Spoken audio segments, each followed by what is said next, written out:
नमस्कार. Hello doctor कार्यक्रमामध्ये सर्वांचं मनापासून स्वागत. हॅलो डॉक्टर हा दूरदर्शन सह्याद्री वाहिनीचा आरोग्यविषयक विशेष कार्यक्रम आहे, ज्यामध्ये तुम्ही तुमच्या आरोग्य समस्यांविषयी किंवा आजारांविषयीचे तुमचे प्रश्न हे आमच्या तज्ञ डॉक्टरांना विचारू शकता, ते सुद्धा घरातून कुठेही न हलता फक्त फोनवरून.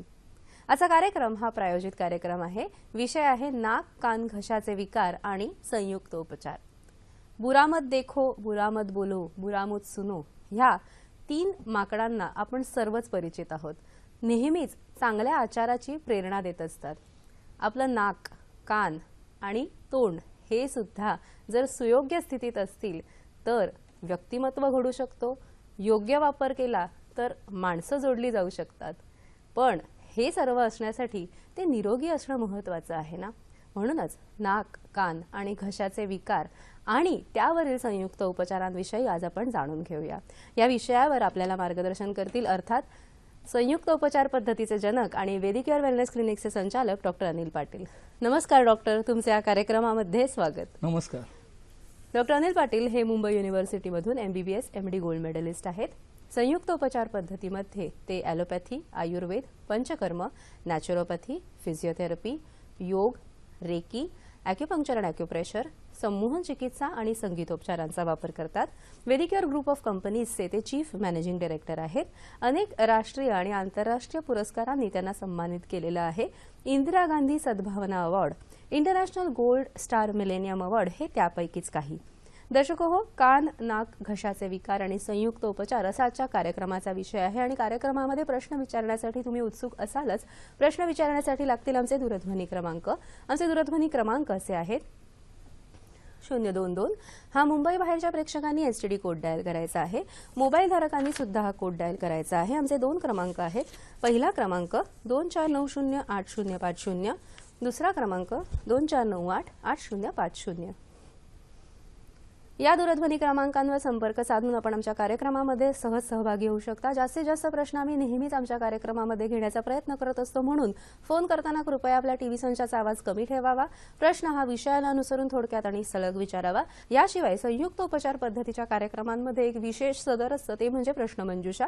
आजच्या कार्यक्रमाशी निगडीत असा प्रश्न आम्ही कार्यक्रमाच्या शेवटी विचारतो आणि त्याचं अचूक उत्तर देणाऱ्या भाग्यवान विजेत्यांना आम्ही भरघोस बक्षिसं सुद्धा देतो. त्यामुळे कार्यक्रम नीट लक्षपूर्वक बघायला आणि ऐकायला विसरू नका.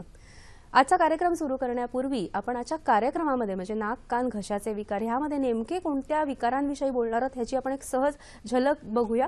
आपण आज नाक, कान आणि घशाच्या विकारांमध्ये मुख्यतः प्रतिशय, नासार्श, सायन्युसायटिस, DNS, कानाच्या विकारांमध्ये बहिरेपणा, कर्णाने ह्याविषयीची एक स्लाइड सुद्धा आहे, ती आपण पटकन बघूया.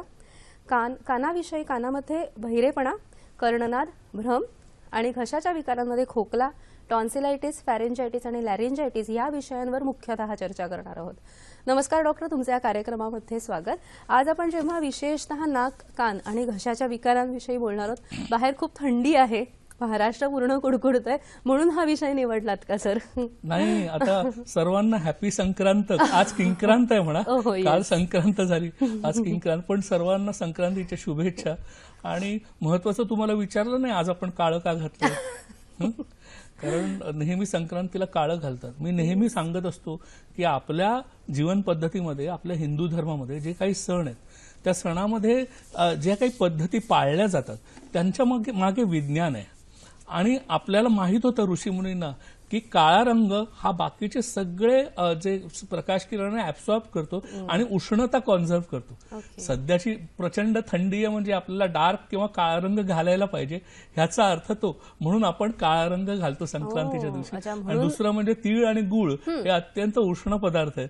हे उष्ण पदार्थ आपण एकमेकांना वाटतो आणि सांगतो की तुमच्या आतूनही उष्णता येऊ दे आणि बाहेरून येऊ दे आणि बोलण्यातही उष्णता आणि सर तिळाचा स्नेह जो असतो तो स्नेह पण प्रत्येकामध्ये वाढावा आणि एकमेकांविषयी स्नेहभाव निर्माण व्हावा. मला वाटतं ही सुद्धा सदिच्छा असेल एकत्र आले की छान लाडू तयार होतो त्याचा. आणि जो दातामध्ये खायला चांगला झाला असेल तर फार चांगला वाटतो.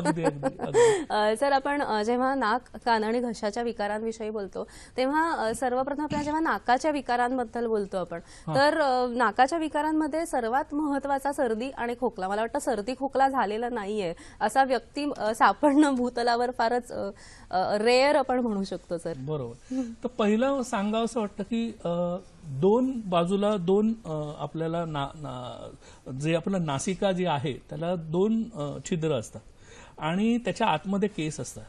त्या आणि आतमध्ये जी श्लेष्मल त्वचा असते त्यातून सारखा एक स्राव स्रवत असतो. त्यामुळे होतं काय, बाहेरून जे धुलीकण किंवा जीवाणू विषाणू आतमध्ये येत असतात ते गाळले जातात आणि हवा गाळून आत जाते. तर त्यामुळे तो नाकाच्या आणि त्या छिद्रांच्या मधोमध एक पडदा असतो. त्याच्यानंतर आत जातं हवा आणि नेझल कॉन्का किंवा टर्बिनेट्स ज्याला आपण असं म्हणू शकतो, पोकळ्या. तर ती पोकळ्या सुरू, त्याला आपण नेझोफॅरिंग्स म्हणतो. आणि त्या फॅरिंग्स नंतर मग पुढे घसा सुरू होतं. तर हे साधारण नाकाची रचना आहे. आणि जेव्हा तू म्हणतेस तर सर्वात कॉमन गोष्ट आपल्याला होणं म्हणजे सर्दी होणं. आणि सर्दी न झालेला माणूस काय जगात असा नाही. आत्ताच मला वाटतं 80% महाराष्ट्राला सर्दी झालेली असेल. आणि सतत ज्यांना सर्दी होते म्हणजे सीझन बदलतो तेव्हा ज्यांना सर्दी होते त्यांचं तर विचारू नको. सकाळी उठल्या उठल्या शिंका द्यायला सुरुवात करतात, रात्री नाक चोंदतं, नाक बंद होतं, बऱ्याच गोष्टी त्यांना होतात. तर ही स्लाइड दाखवलेली आहे मी की सर्दी म्हणजे काय. तर ती स्लाइड मध्ये नाकाच्या अंतस्त्वचेचा दाह होणे म्हणजे सर्दी. आणि ती वेगवेगळ्या कारणामुळे होते. आता ती कारणं कुठची आहेत. विषाणू म्हणजे व्हायरसेस सर्वात कॉमन. म्हणजे आपल्याला सगळ्यात कॉमन एखादी गोष्ट की ज्याच्यामुळे सर्दी होते ते म्हणजे विषाणू. तर आपण नेहमी म्हणतो ना की सर्दी एकतर ती 7 दिवस टिकते, औषध घेतलं तर 7 दिवस टिकते आणि औषध नाही घेतलं ते 1 आठवडाभर टिकते. असं गमतीने सर्दीबद्दल आपण बोलतो. तर ते त्याच्यामध्ये ॲलर्जीमुळे बऱ्याच जणांना सर्दी होते कायम. त्याच्यामध्ये मग गंध ज्ञान होत नाही, नाकातनं पाण्याचा स्राव होतो, शिंका येतात, डोळ्यातनं पाणी येतं. आणि ह्याला कसं आहे माहितीये का की ह्याला असं ठोस असं उपाय नाही ॲलोपॅथीमध्ये. म्हणजे अँटीहिस्टॅमिनिक्स दिले जातात. म्हणजे ज्या कारणामुळे नाकातनं पाणी येतंय ते पाणी बंद करण्याचे औषधं दिली जातात. पण निसर्गाचा नियम काय आहे की जर आतमध्ये व्हायरसेस आणि जीवाणू घुसले तर निसर्ग म्हणतो की त्याला बाहेर फेकायला आम्ही पाणी निर्माण करतोय की पाणी बाहेर म्हणजे पाण्या वाटेत ते जीवाणू निघून जातील, निचरा होईल त्यांचा. पण आपण नेमकं उलट करतो. आपल्याला पाणी येतंय नाकातनं, त्रास होतोय म्हणून आपण औषधं घेतो आणि नाकाचं पाणी बंद होतं आणि सर्दी जास्त वाढते. किंवा सर्दीचा जर व्हायरल असेल तर ती बॅक्टेरियल होते. आणि मग नाकातनं पांढरं पाणी येत असेल तर 2-3 दिवसांनी पिवळसर म्युकस, हिरवा म्युकस यायला लागतो. आणि कधी कधी मग ती सर्दी वाढत वाढत जाते. मग वाढत वाढत ते घशाचं इन्फेक्शन होतं. मग घशाचं इन्फेक्शन झालं त्याच्यानंतर कानाचं इन्फेक्शन होतं. कारण नाक, कान, घसा हे एकत्र का घेतलं जातं, कारण त्यांचं कनेक्शन आहे आतून. फार महत्वाची गोष्ट ही समजायला पाहिजे की त्यांचं कनेक्शन असल्यामुळे कधीही सर्दी झाली तर बरेचसे इन्फेक्शन होऊ शकतात. आणि सर सर्दी पण झाली अनेक वेळेला कान पण ब्लॉक होतो असा अनुभव येतो. कारण युस्टेशियन नलिका म्हणून आहे ती नाकातून त्या कानापर्यंत जात असते. तर युस्टेशियन नलिकेमुळे तिथून इन्फेक्शन पास होतं घशामधून. ते त्याच्यामुळे आपल्याला नेहमी नाक जर व्हायला लागलं किंवा नाक बंद झालं तर कानही बंद होण्याची किंवा कानालाही दडा बसतो असं आपण म्हणतो मराठीमध्ये. आणि मुख्य म्हणजे आवाज बदलतो. आवाजावरून मला आठवलं एक पूर्वीच्या गायिका मुद्दामून नाकात गायच्या. आणि किंवा मुकेशचं समजा गाणं असेल तर ते मुकेशचा आवाज नाकात असायचा, बाकी सगळ्यांचा आवाज नाकात नव्हता. पण गायिका मात्र पूर्वीच्या नाकातच गायच्या. आणि ती शमशाद बेगम, नूरजहां यांनी केलेली ती स्टाईल होती. तर ते मला एक गाणं आठवलं, ते मिलते ही आंखें दिल हुआ दीवाना किसी का. मग पुढे तलतचा आवाज, अफसाना मेरा बन गया अफसाना किसी का. म्हणजे नाकातनं मखमल, नाकावरनं घसरून आपण मखमलीवरनं घसरतोय असं. घशातून गातो आणि कोण नाकातून गातो. सर्दी झाल्यावर मुद्दामून लोक मुकेशची गाणी गायची. आपल्याला पहिला प्रश्न आलेला आहे. पल्लवी यांचा प्रश्न आहे. नमस्कार पल्लवी. नमस्कार. हॅलो, नमस्कार पल्लवी. जामनेरवरून प्रश्न विचारतायत. आपला प्रश्न बोला. विचारा. हा बोला. सर हा, माझे बोल. 2 महिन्यापासून नागपुडी फुटते. हा, हॅलो. रक्त येतं का त्याच्यातून? हो, रक्त येतं त्यातून. बर बर. अचानक आणि काम करताना अचानक फुटते. बर, हरकत नाही, ठीक आहे, ठेवून द्या. हं? हो. आपण याला नाकाचा घोळणा फुटणे असं हा, म्हणतो. हा मला काही वाटतं आजार नाही. आजार नाही. ओके. कधी कधी आतली त्वचा सेन्सिटिव्ह असते इन्फेक्शनने झालेली, त्याच्यामुळे देखील नाकाचा घोळणा फुटू शकतो. उन्हामध्ये गेल्यानंतर हीट वाढली तरी नाकाचा घोळणा फुटू शकतो. ब्लड प्रेशर जास्त blood pressure, वाढलं, exactly. हाय ब्लड प्रेशर, तरी नाकाचा घोळणा फुटू. त्यामुळे नेमकं कारण काय आहे ते त्यांचं शोधून काढावं लागेल. आणि शोधून म्हणजे हा काढल्यावर स्वतःहून एक विकार नाही आहे, हे विकाराचं एक लक्षण लक्षण आहे. लक्षण बरं, आहे. अच्छा. तर तो विकार शोधून काढून आपण त्यांना ट्रीटमेंट दिली तर ओके. नक्की बऱ्या होतील, काय अच्छा. प्रश्नच नाही. हं. निश्चितच. आणि सर, जेव्हा आपण प्रतिशाय किंवा सर्दी याविषयी बोलत होता, त्याचे विविध प्रकार आपण बघितले, त्याचा नेमका उपाय काय आपण करू शकतो? आता घरगुती उपाय तर बरेच आहेत की नाकामध्ये वाफ घेणे किंवा तुळशीच्या पानांचा रस पिणे, हे साधे साधे उपाय झाले, पण ते खूप उपयोगी पडतात. कारण तुळस ही अँटीसेप्टिक आहे, त्याच्यामुळे तिचा फायदा किंवा ओव्याचा शेक आपण नाकाच्या भोवती घेतो. ह्या गोष्टी घरगुती उपाय म्हणून आपण पटकन कराव्यात. आणि थंड हवेत जाऊ नये, थंड पाणी पिऊ नये, ताक, काकडी, कलिंगड अशा गोष्टी खाऊन, आईस्क्रीम अशा गोष्टी खाऊ नयेत. आणि थोडं उबदार बसावं, कान बांधून किंवा स्वेटर घालून जर बसलं तर 2 दिवसामध्ये सर्दी कंट्रोलमध्ये येते. पण जर तुम्ही औषधं घ्यायला गेलात तर मात्र ती आठवडाभर नक्की टिकणार. मग त्यापेक्षा हे घरगुती उपाय खूप चांगले असतात. अॅक्यूट झाल्यानंतर पुन्हा पुन्हा सर्दी होत असेल तर याचा अर्थ काहीतरी वेगळी कारण आहेत. मग ती वेगळी कारणं आपल्याला शोधून काढायला लागतं की ह्या माणसाला सीझनल, जसं मी तुला सांगितलं की उन्हाळ्यातून पावसाळा सुरू झाला, पावसाळ्यातून हिवाळा सुरू झाला, हिवाळ्यातून परत उन्हाळा सुरू झाला. प्रत्येक वेळी काही लोकांना सर्दी होते किंवा काही लोकांना 12 महिने 3 काळ सर्दी असते. तर ह्या लोकांसाठी मात्र ट्रीटमेंट आहे. ह्याला वेगवेगळ्या लक्षणांप्रमाणे जर जास्त स्राव येत असेल नाकातून तर आपण त्याला ॲक्युपंक्चर, मॉक्सिबक्शन म्हणजे काही त्या एक खास वनस्पतींच्या कांड्या असतात, त्याचा शेक दिला जातो. नाकाच्या भोवतीच्या काही दाबबिंदू असतात त्याच्यावर ते शेक दिल्यावर लगेच सर्दी कंट्रोलमध्ये येते. आणि त्यानंतर पाणी वाहू नये म्हणून काही अँटी ॲलर्जिक औषधं आपण देऊ शकतो, सर्दी लवकर सुकावी आणि बॅक्टेरियल इन्फेक्शन होऊ नये त्या दृष्टीने, किंवा झालं असेल तर मग प्रतिजैविके आपल्याला द्यावी लागतात. तर त्याप्रमाणे जर कायम होणारी सर्दी थांबवायची असेल तर आपल्याला ट्रीटमेंट घ्यावी लागते प्रॉपरली 2-3 महिने, आणि इम्युनिटी वाढवावी लागते. म्हणजे तुमची जर रोगप्रतिकारक शक्ती कमी असेल तर तुम्हाला वारंवार सर्दी होणार. ओके. आणि ह्याच्यामध्ये रोगप्रतिकार शक्ती वाढवण्यामध्ये आहाराचा सुद्धा फार महत्वाचा समावेश असतो. याविषयी सुद्धा आपण जाणून घेऊया. पण आपल्याला एक प्रश्न आलेला आहे सर. अंजली प्रश्न विचारतायत औरंगाबादवरून. नमस्कार. नमस्कार अंजली ताई, बोला. बोला बोला.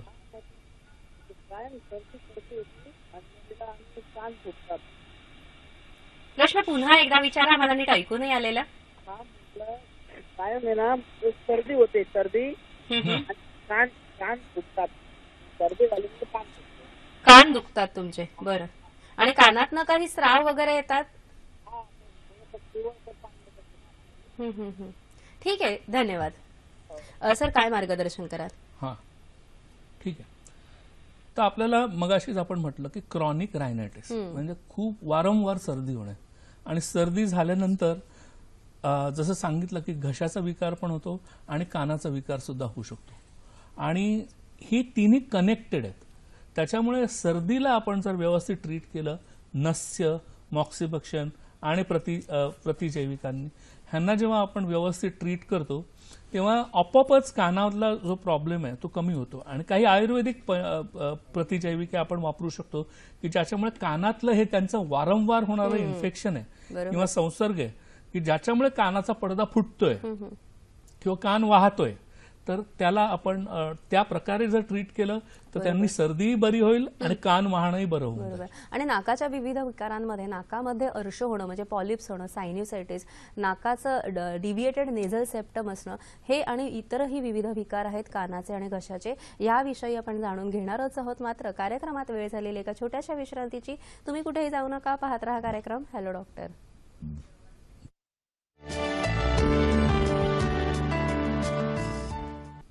विश्रांतीनंतर सर्वांचं पुन्हा एकदा हॅलो डॉक्टर कार्यक्रमामध्ये स्वागत. आजचा कार्यक्रम हा प्रायोजित कार्यक्रम आहे. विषय आहे नाक कान घशाचे विकार आणि संयुक्त उपचार आणि सहभागी आहेत डॉक्टर अनिल पाटील. आजच्या कार्यक्रमातील तज्ज्ञ डॉक्टर अनिल पाटील यांच्याशी थेट संपर्कासाठी त्यांचे दूरध्वनी क्रमांक आणि वेबसाईट आम्ही दुसऱ्या विश्रांतीनंतर आणि कार्यक्रमाच्या शेवटी दाखवणार आहोत. याची आपण सर्वांनी नोंद ठेवावी. नाक कान घशाचे विकार म्हणजे मुख्यतः खांद्याच्या वरील भागाचे जेव्हा विकार असतात ते मुख्यतः कफाचे विकार असतात आणि अशा वेळी रात्री दूध भात, दही भात, लस्सी, श्रीखंड असे पांढरे पदार्थ निश्चित खाऊ नयेत, ह्याची सर्वांनी नोंद ठेवावी. सर, आपण जेव्हा नाकाच्या रचनेविषयी सांगितलं, प्रतिशय म्हणजे वारंवार होणाऱ्या सर्दीचे विविध प्रकारांविषयी सांगितलं, तसं अजून एक फार महत्त्वाचा प्रकार असतो म्हणजे नाकामध्ये पॉलिप्स होणं. आणि याला बऱ्याच वेळेला सर्जरी हाच एक उपाय सांगितला जातो. पण काय होतं की सर्जरी जरी केली तरी पुन्हा ते येत असतात, परत परत होत असतात. तर ह्यावर आपण काही उपचार करू शकतो का? हां, तर ही स्लाइड दाखवली नासा अर्शाची, त्याच्यामध्ये ते पॉलिप्स पांढरे जे दाखवले ते पॉलिप्स आहेत. तर तो लक्षात घ्यायला पाहिजे की हा पॉलिप म्हणजे जी नाकाच्या आतल्या त्वचेला जी सूज येते, ती जी सूज आहे ती जसं तू म्हणालीस त्याप्रमाणे ENT सर्जन आपल्याला सांगतात की ते कापून टाकायला पाहिजे. पण कापून टाकल्यानंतर आपण पाहतो की ते पुन्हा पुन्हा येतात. म्हणजे 6 महिन्यांनी परत ते उगवलेले दिसतात. मग पेशंट वैतागून जातं की पुन्हा 6 महिन्यांनी परत आले, परत जर काढले तर परत कधी कधी 6 महिने वर्षांनी परत येतात. मग ह्यापेक्षा त्याला ठोस असा उपाय आहे. त्याला थोडा वेळ लागेल. म्हणजे जे सर्जिकल प्रॉब्लेम्स असतात त्याला जर आपण मेडिकल उपाय करायला गेलो तर थोडा वेळ लागतो, पण हे पॉलिप पूर्णपणे सुकून नाहीसे होऊ शकतात. या उपचारांविषयी आपण जाणून घेऊया. आपण आपल्याला पुढचा प्रश्न आलेला आहे. विनीत प्रश्न विचारतायत लातूरवरून. नमस्कार. हॅलो. हा, बोला. हॅलो, नमस्कार. आपला प्रश्न विचारा. चला, मला वाटतं काही तांत्रिक कारणांमुळे आपल्याला प्रश्न येऊ शकलेला नाहीये. सर, तुम्ही उपचारांविषयी सांगणार होतात. हां, तर ह्याला काही खास तेलांचं नस्य केलं जातं. आणि जसं मगाशी मॉक्सिबक्शन मध्ये सांगितलं की काही औषधी कांड्या त्यांचा धूर दिला जातो आणि ॲक्युपंक्चर केलं जातं नाकाच्या भोवती आणि नस्य केलं जातं. हे जर आपण काही दिवस चालू ठेवलं आणि त्याचप्रमाणे योगामध्ये जी जलनेती आहे, जलनेती म्हणजे कोमट थोडं मिठाचं पाणी आपण नाकातून एका नाकपुडीतून एका बाजूने घालतो, ह्या नाकपुडीतून काढतो, ह्या नाकपुडीतून घालतो, त्या नाकपुडीतून बाहेर काढतो आणि त्याच्यानंतर कपालभाती करतो. तर हे योगातलं जे आहे हे देखील परत करत राहिलं सातत्याने आणि मी सांगितलेली संयुक्त उपचाराची ट्रीटमेंट जर आपण करत राहिलो तर पॉलिप्स पूर्णपणे बरे होऊ शकतात. ओके. आणि तसंच सर, दुसरा एक महत्वाचा विकार म्हणजे सायनसायटिस. प्रचंड दुखणं त्याच्यामध्ये आणि ताप येणं किंवा अतिशय वेदना या प्रकारात असतात. तर ह्याच्याविषयी काही उपचार आहेत का?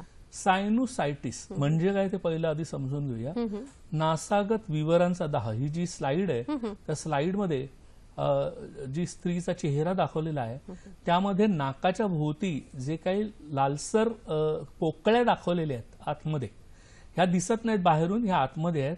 तर ज्या पोकळ्या आहेत त्यांना सायनसेस असं म्हणतात किंवा नासागत विवर असं म्हणतात.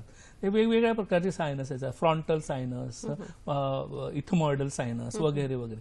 तर ह्या सायनसेसमध्ये नाकाला जेव्हा सर्दी होते आणि जेव्हा व्हायरल इन्फेक्शन असतं तोपर्यंत नाक वाहत असतं तेवढा त्रास. पण जेव्हा जीवाणूंचा संसर्ग होतो, जीवाणूंचा संसर्ग झाल्यानंतर मात्र ते स्प्रेड व्हायला लागतं. बॅक्टेरियल इन्फेक्शन पटकन स्प्रेड होतं आतमध्ये आणि ते खास करून सायनसेसमध्ये जातं.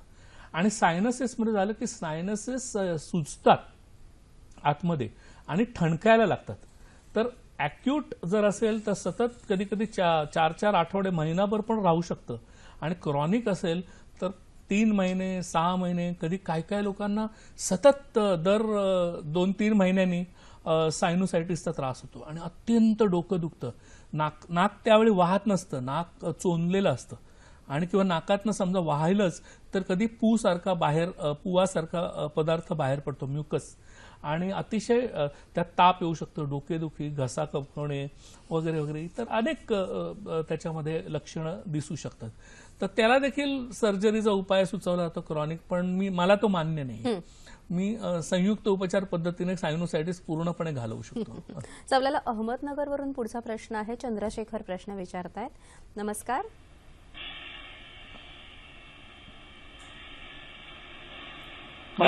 विचारा. मला असा प्रश्न विचारायचा वडिलांसाठी की त्यांना अगोदर ऐकायला कमी येत होतं आणि त्यामुळं आम्ही त्यांना मशीन बसवलं.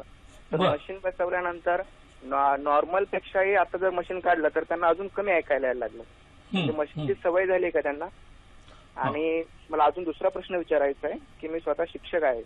जर माझं घशाचं जास्त एक्झर्शन झालं तर घसा दुखायला लागतो, तर मग यावरती काय करता येईल?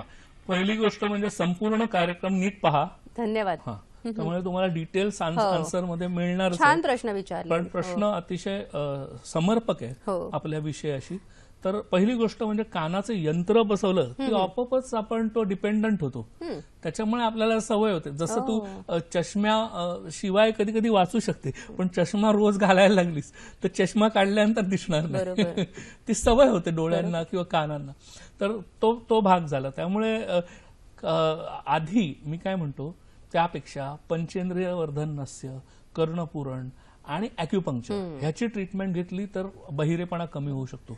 आणि अॅक्युपंक्चर हा अतिशय छान मोडॅलिटी आहे बहिरेपणा कमी करण्यासाठी. हो, कारण जवळजवळ मी पाहिलं की 3 महिन्यामध्ये 80-90% फरक पडतो. म्हणजे तो पूर्ण रिव्हर्स होईल असं नाही, पण फरक निश्चितच पडतो लोकांना, असं दिसून आलंय. त्याचा दुसरा प्रश्न होता की सर ते स्वतः शिक्षक आहेत. तर आता आपण लॅरिंजायटिस बद्दल बोलणारच आहोत. पण ह्यात काय होतं की जे लोक जोर जोराने बोलतात, शिक्षक असू दे, इव्हन डॉक्टर आमच्यासारखे, आम्हाला 12-12 तास कधी कधी बोलायला लागतं पेशंटशी. सतत पेशंट येत असतात, सतत बोलायला लागतं. तर शिक्षकांना मात्र फार मोठ्या ह्याने बोलावं लागतं. मला आठवतंय की एक केस होती माझ्याकडे पुण्याला की जो लिलाव करायचा, तर लिलाव करताना त्याला तिथे मैदानामध्ये जोर जोरात ओरडायला लागायचं आणि त्याच्यावर त्याचा पोट होतं की ओरडायशिवाय इव्हन माईक लावलं तरी पण ओरडायलाच लागतं लिलाव करताना, बोंबलायला लागतं. तर ते लॅरिंजायटिस किंवा घशाला आतमध्ये सूज यायला लागली आणि आतमध्ये सिंगर्स नोड्यूल ज्याला म्हणतात की गाठ येणे असं झालं. व्होकल कॉर्ड जे असतात ते गाठ आली होती. तर डॉक्टरने सांगितलं की सर्जरी करायला लागेल. त्याला सर्जरी करायची नव्हती किंवा त्याला भीती वाटत होती की सर्जरी केल्यानंतर पुढे काय होईल किंवा काय नाही, पुढे त्याला बोलता येईल किंवा नाही जोर जोरात. मी म्हटलं ठीक आहे, आपण ट्रीटमेंट करूया. नस्याची ट्रीटमेंट केली आणि अॅक्युपंक्चरची ट्रीटमेंट केली. तुला आश्चर्य वाटेल की 6 महिन्यांनी त्यांनी परत स्कोपी केल्यानंतर दिसलं की ती गाठ पूर्णपणे नाहीशी झालेली. आणि सर्जन आश्चर्यचकित झाला, म्हणतो तू ट्रीटमेंट तरी काय केलीस ते मला सांग. तर संयुक्त उपचारामध्ये असे चमत्कार होतात. बरोबर. म्हणजे बेसिकली आपण जर अतिशय सायंटिफिकली जर एखाद्या प्रश्नाकडे बघितलं तर शस्त्रक्रियेची प्रत्येक वेळेस गरजच आहे हे मात्र निश्चितच सांगता येतं की नक्कीच नाही आहे गरज ह्याची. पण ज्युडिशियस उपयोग जर केला आपण कुठच्याही उपचार पद्धतीचा तर आपल्याला नक्कीच फायदा होऊ शकतो. तर आपल्याला पुढचा प्रश्न आलेला आहे. भालेराव प्रश्न विचारतायत नाशिकवरून. नमस्कार. नमस्कार मॅडम. हा सर, अनिल पाटील सर, नमस्कार. हा सर, कान नाक घसा जे आहे, जे सर्दीचे जे याच्यामुळं माणूस झोपेत घोरतो का, आणि घोरणं जर थांबायचं असेल तर काय करावं लागेल, किंवा घोरणं हा आजार आहे का काही? आज छान प्रश्न येत आहेत आपल्याला. हो, चांगलाच प्रश्न. घोरणं एक लक्षण आहे. घोरणं हा आजार नाही, ते एक लक्षण आहे. आता ते कशामुळे घोरू शकतो माणूस? बऱ्याच कारणामुळे घोरू शकतो. त्यात म्हणजे रात्री नाक बंद होत असेल तर, सर्दी झाल्यानंतर नाक बंद होतं, किंवा बऱ्याच लोकांचं तोंड रात्री उघडं राहतं. तोंड उघडं राहिल्यानंतर माणूस गोरायला लागतो. तिसरी गोष्ट स्लीप ॲपनिया म्हणून असतं की झोपल्यानंतर श्वास बंद होतो. अशा ज्यांना ती सवय असते की ते स्पेल्स असतात की थोडा वेळ श्वास बंद, मग त्यावेळी घोरून माणूस एकदम जोर जोराने घोरून उठतो. कधी कधी काय होतं, डेव्हिएटेड नेझल सेप्टम असतो, त्यामुळे एका बाजूला नाक बंद होतं. सर्दी झाली किंवा बऱ्याच गोष्टी असतात, किंवा काही लोकांना त्या गोष्टीमुळे कायम घोरण्याची सवय लागून गेलेली असते. तर असे देखील असतात की आपण घोरणं हे लक्षण आहे, त्याच्यामुळे त्याच्या मागचं कारण आपण शोधून काढावं आणि त्याची ट्रीटमेंट त्याप्रमाणे करावी. बरोबर. पण गाईच्या तुपाचं नस्य जर तुम्ही केलं रोज 2 थेंब घातले तर घोरणं निश्चितच कमी होऊ शकतं. सर, आणि तुम्ही आता डिव्हिएटेड नेझल सेप्टम ह्याविषयी बोलत, हा सुद्धा बऱ्याच वेळा सर्जिकलकडे वळणारा आजार असतो, तर ह्यावर आपण औषधोपचार नक्की करू शकतो का?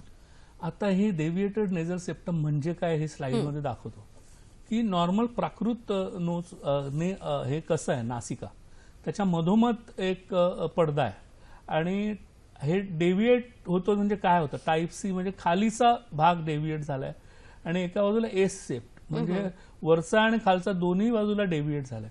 मग ज्या साईडला डेव्हिएट झालंय ना त्या बाजूला नोज ब्लॉक होण्याची शक्यता असते.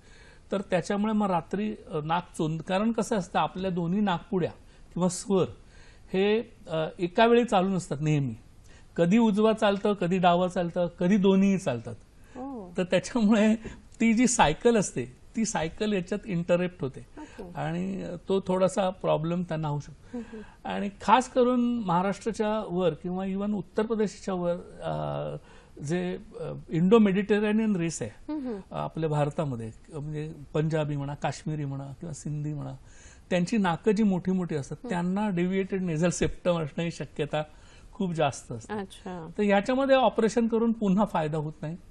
ह्याच्यामध्ये नस्याचा फायदा होतो जर त्रास होत असेल तर, पण ऑपरेट करण्यापेक्षा जलनेती, कपालभाती, अनुलोम विलोम, प्राणायाम या 3 गोष्टी करत राहिल्या तर त्रास होतो. म्हणजे सर्जरी शिवाय सुद्धा डिव्हिएटेड नेझल सेप्टमला आपण निश्चितच कंट्रोलमध्ये ठेवू शकतो. कारण 6 महिन्यात परत येणार, परत त्रास होणार, जरी केलं तरी सर्जरी, काय फायदा त्याचा. आपल्याला हिंगोलीवरून प्रश्न आलेला आहे. गौरी प्रश्न विचारतायत. नमस्कार गौरी. हॅलो, नमस्कार गौरी, आपला प्रश्न विचारा. नमस्कार मॅडम. हां सर नमस्कार. हां सर माझा प्रॉब्लेम असा आहे, जेवण केल्याच्या नंतर घशामध्ये नेहमी गवगव होतं आणि दम लागल्यासारखं होतं नेहमी. गेले 2 महिन्यापासून चालू कंटिन्युअसली. जेवण केल्यानंतर? हा सर, जेवण केल्यानंतर आणि एरवी पण दम लागतो. बर. हा हा. आणि घशात खवखव होते. हा, नेहमी असं थुंक वाटतं. बरं, ठीक आहे. ताप वगैरे येतो का? सर येतो, अधूनमधून ताप येतो. अधूनमधून ताप. हां, ठीक, हरकत. Okay sir, thank you. ह्यांना अप्पर रेस्पिरेटरी ट्रॅक इन्फेक्शन म्हणजे घशाचं थोडंसं इन्फेक्शन असावं आणि त्याच्यानंतर ते थोडंसं खाली लोअर रेस्पिरेटरी थोड्याफार प्रमाणात असावं की ज्याच्यामुळे त्यांना दमही लागतोय आणि घसाही खवखवतोय. तर आपण त्यांची तपासणी करून आपण त्यांना योग्य प्रकारे जर प्रतिजैविक दिली आणि आपल्या ट्रीटमेंटने जर त्यांची प्रतिकारशक्ती वाढवली तर हे संपूर्णपणे ह्याच्यातनं बरे होतील, ह्याच्याबद्दल शंका नाही. आणि ॲक्युपंक्चरने त्यांचं दम लागणं पण कमी होऊ शकतं. सर्ज तेरा चक्राए या दिल डुबा जाए. थांबा, घाबरू नका. सर्ज तेरा चक्राए म्हणजे वर्टिगो किंवा इतरही कानाचे विविध विकार आहेत, त्याविषयी आता आपण जाणून घेणार आहोत. मात्र कार्यक्रमात आता वेळ झालेली एका छोट्याशा विश्रांतीची. आता घेऊया एक छोटीशी विश्रांती.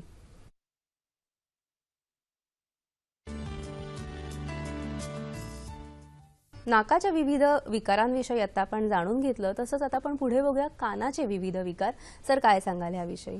प्रथम आपण कानाची रचना पाहू कशी दिसते. तर बाह्यकर्ण, मध्यकर्ण आणि आंतरकर्ण असे 3 भाग आहेत. तर बाह्यकर्ण म्हणजे जो कानाचा सुपासारखा भाग जो बाहेर दिसतो आपल्याला, त्याला आपण बाह्यकर्ण असं म्हणतो. आणि तो आतपर्यंत त्याची पोकळी जाते आणि ती पोकळी कानाच्या पडद्यापर्यंत असते आणि पडद्यापर्यंत ती पोकळी असते आणि त्या पडद्याच्या पुढे त्याच्यानंतर आतमध्ये मध्यकर्ण असतो. त्याच्यामध्ये 3 हाडं असतात, घण, ऐरण आणि रिकीप. ही कानातली हाडं म्हणतात, मध्यकर्णातली हाडं. आणि तिसरा जो भाग आहे त्याला त्या अर्धवर्तुळाकार नलिका आणि त्याच्यानंतर ध्वनी चेतना तंतू, ह्या म्हणजे ऑडिटरी नर्व ज्याला असं आपण म्हणतो किंवा लॅबिरिंथ म्हणून आपण म्हणतो इंग्लिशमध्ये.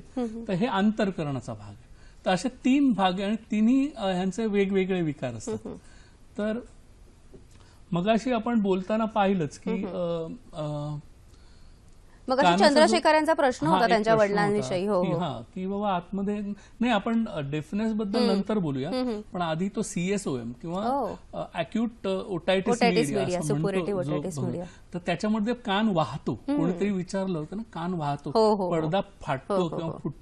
तर त्याच्यावर जे क्रॉनिकली हे कान वाहणं हा जो भाग आहे, ह्याला क्रॉनिक संसर्ग आपण म्हणतो की मध्यकर्णाचा. तर तो संसर्गासाठी त्याला आपल्याला प्रॉपर ट्रीटमेंट द्यायला लागते. मला वाटतं अंजली यांचा प्रश्न होता औरंगाबाद वरून. हो. तर ती प्रॉपर ट्रीटमेंट जर आपण त्याला दिली तर तो बरा होऊ शकतो. अच्छा, ओके. सगळ्यात कॉमनेस्ट गोष्ट जी आपल्याला बोलायची होती म्हणजे बहिरेपणा. आता बहिरेपणा म्हणजे काय? तर बहिरेपणा वेगवेगळ्या कारणाने होते. एखाद्याला लहानपणापासून जन्मजात एखाद्याला कॉकलिया नाव, जो मगाशी बोललो की अर्धवर्तुळाकार नलिका ज्या म्हणतात त्या नसतात, तर त्याच्यामुळे लहानपणापासूनच एखाद्याला बहिरेपणा असू शकतो. किंवा एखाद्याची नस असते जी ऑडिटरी नर्व, त्याच्यामध्ये खराबी असू शकते. त्याच्यामुळे पण जन्मजात बहिरेपणा असू शकतो. तर त्याच्यावरनं मला दूरदर्शनचं एक गाणं ऐकलं.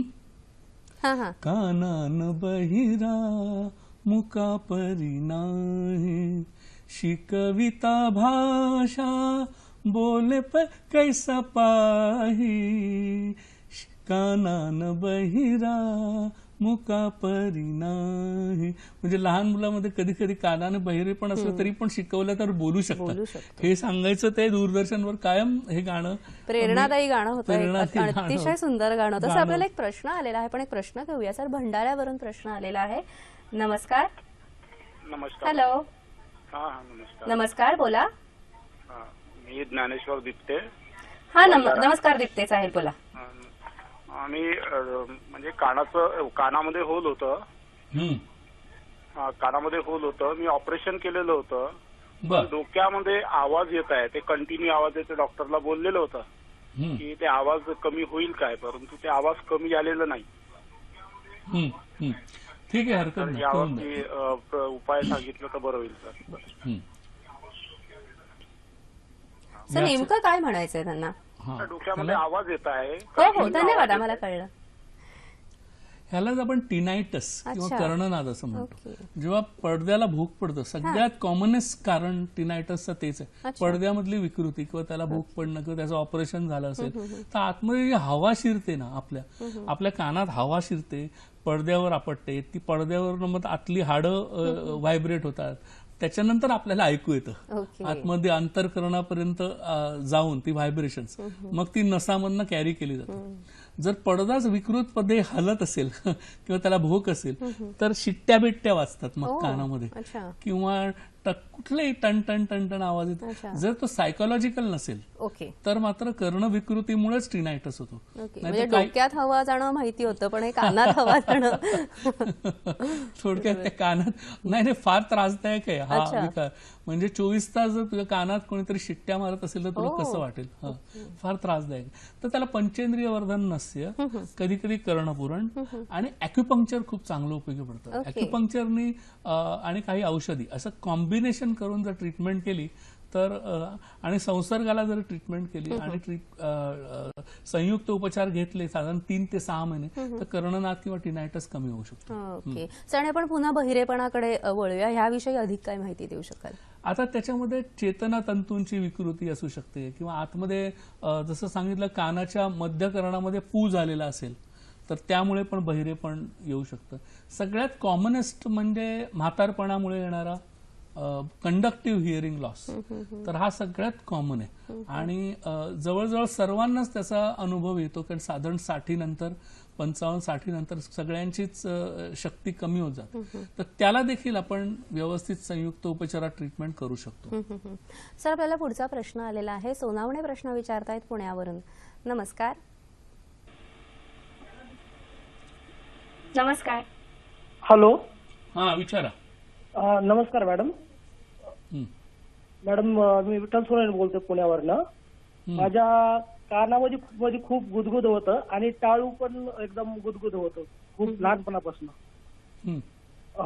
तर त्याच्यावर कान वाहतो का? कान वाहत नाहीये, पण सारखं बोट घालून खाजावं वाटतं आणि टाळूला पण खाजतो. बर हा. ठीक आहे, हरकत हा? ठीक हो ठीक हो आहे. धन्यवाद. ह्यांना आतली त्वचा जास्त सेन्सिटिव्ह आहे का किंवा त्यांना ऍलर्जी होते का त्याची पाहायला पाहिजे. कान साफ करून घेणं तुमच्या डॉक्टरकडनं अधूनमधून हा खूप चांगला महत्वाचा उपाय आहे. हो. कानामध्ये मळ साचून न देणं, ओके. कानामध्ये तेल घालून ते साफ करून घेणं हा एक चांगला उपाय त्यांच्यासाठी मी सांगू शकतो. आणि टाळूमध्ये काय होतं त्यासाठी मला त्यांना भेटून त्यांचं इन्व्हेस्टिगेशन करावं लागेल की का ते तसं सो मग या अनुषंगाने विचारेन की आपण म्हणतो की इयरबड्स असतात किंवा इतरही अनेक कधी कधी वस्तूंनी आपण कान साफ करतो. दर आठवड्याला म्हणजे अगदी प्रघात असतो किंवा आपल्याला प्लाझाच्या इथे तर दिसतातच बरेच जण असे साफ करून घेताना. तर हे कितपत योग्य आहे? तर कसं आहे की आपण जर व्यवस्थितपणे कानामध्ये बारीक कोमट तेल घालून जर कापसाने चांगला व्यवस्थित अणकुचीदार काही न घालता कापसाने हळूहळू साफ केलं तर त्यात धोका नाहीये. पण तुम्ही जर काड्या डायरेक्टली घातल्यात कानामध्ये तर पडद्याला इजा होण्याची शक्यता असते किंवा इन्फेक्शन होण्याची शक्यता, तेव्हा ते जपून कराव्यात त्या गोष्टी. म्हणजे ह्या गोष्टी शक्यतोवर डॉक्टरकडे जाऊन जर कान ब्लॉक वगैरे होत असेल किंवा कानाला दडा वगैरे होत असेल, कानाने नीट ऐकू येत असेल, पहिला कान तपासणं आणि व्यवस्थित आपण डॉक्टरकडे जाऊन योग्य उपचार करणं अतिशय महत्वाचं आहे. असेच आपण विविध विकारांविषयी माहिती घेत राहूया. घशाच्या विविध विकारांविषयी, टॉन्सिलायटिस, फॅरेंजायटिस, लॅरेंजायटिस ह्याविषयी सुद्धा माहिती घेऊया. मात्र कार्यक्रमामध्ये वेळ झालेली एका छोट्याशा विश्रांतीची. तुम्ही पाहत राहा कार्यक्रम हॅलो डॉक्टर.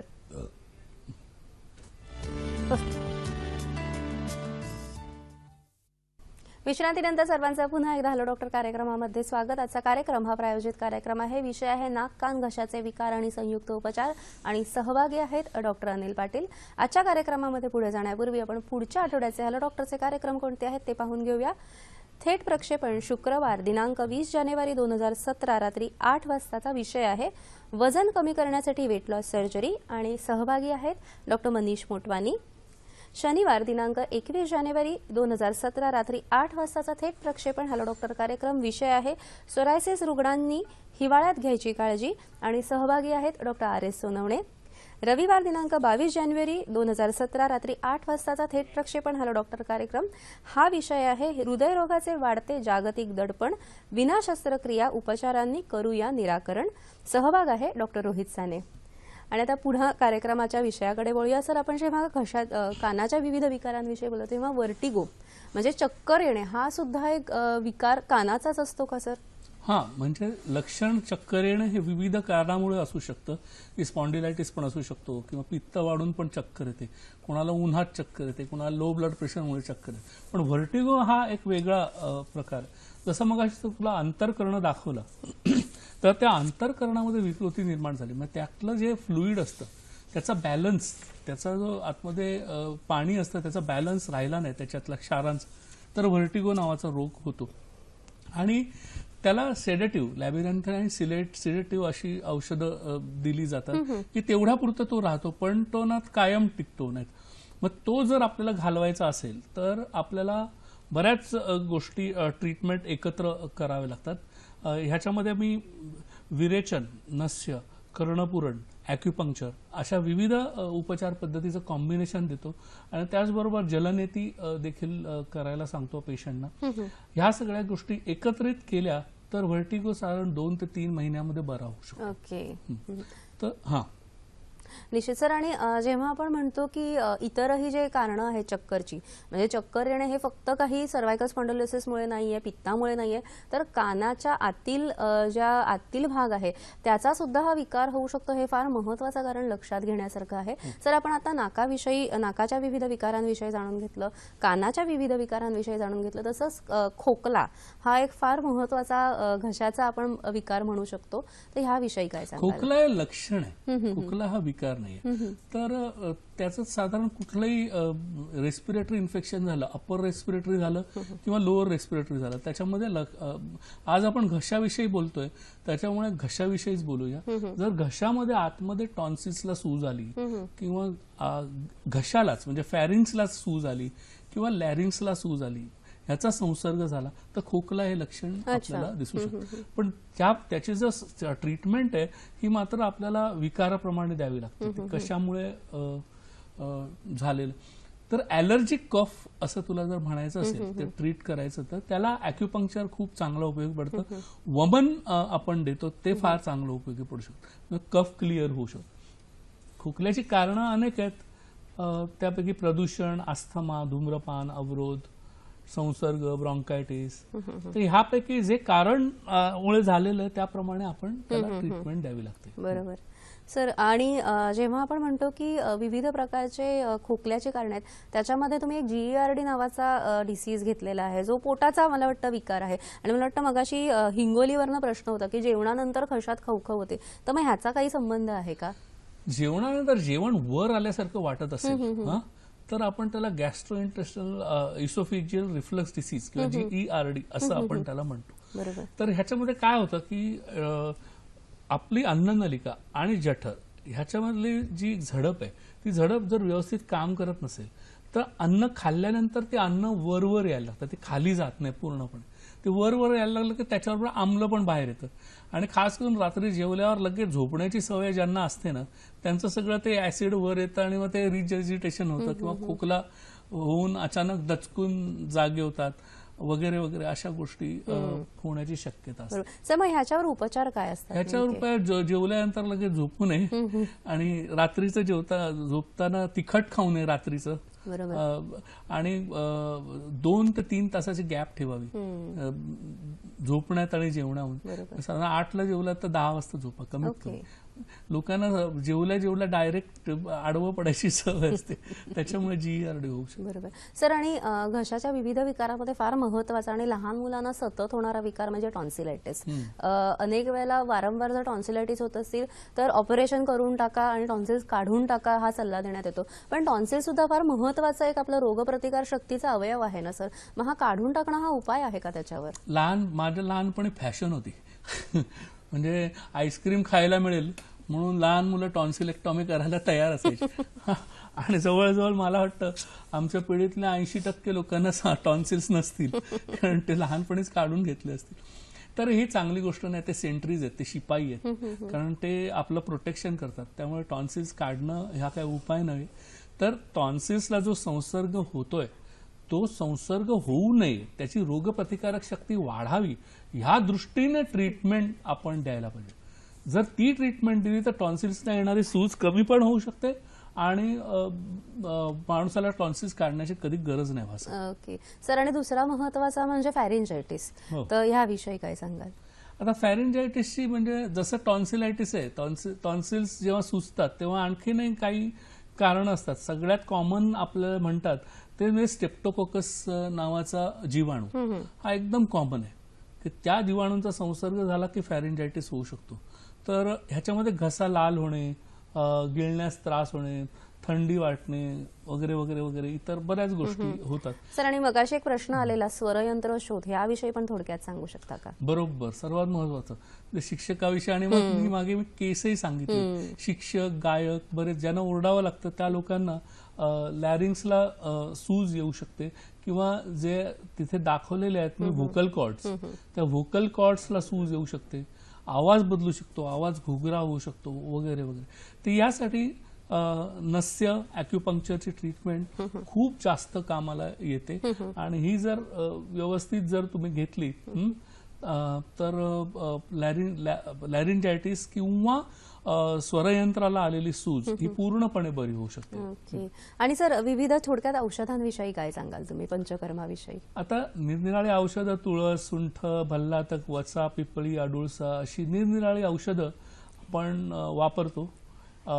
अनुलोम विलोम प्राणायाम, वमन धवती, कपालभाती यासारखे योगातले प्रकार वापरतो. जलनेती वापरतो.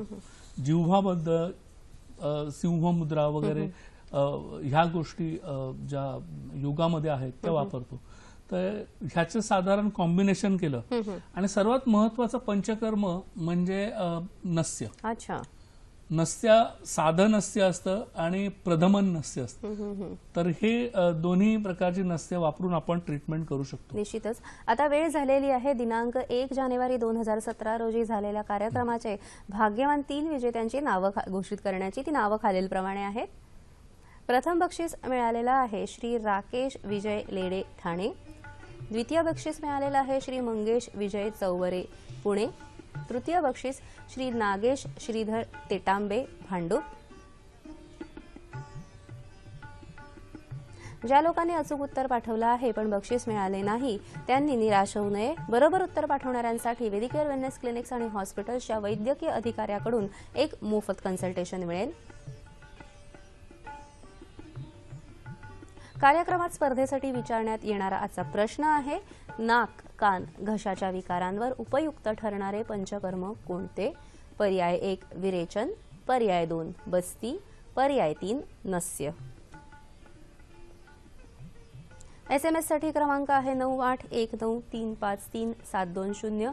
अचूक उत्तर पाठवण्याची अंतिम तारीख आहे 20 जानेवारी 2017 रात्री 8 वाजेपर्यंत.